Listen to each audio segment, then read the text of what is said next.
So I had some parts come in. Um, they were in little boxes, and these were the the cushioning, I guess you could say, in the box, the packaging. And I went to throw away the boxes because we no longer needed the boxes, and the part was replaced, and the old part, was just junk and went in the trash. But I was looking at this and I was thinking, man, I pushed on it like that, and I'm thinking, you know what?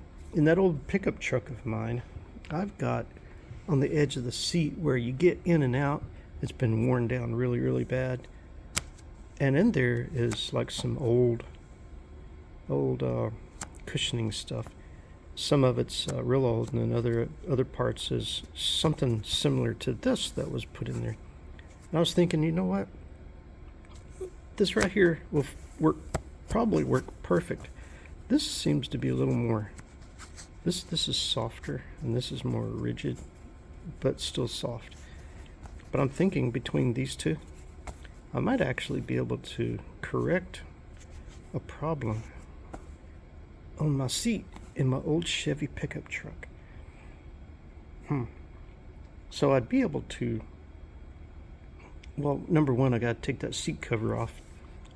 The old seat cover. I've already got a new seat cover that I bought a few years back that I just needed to put back on.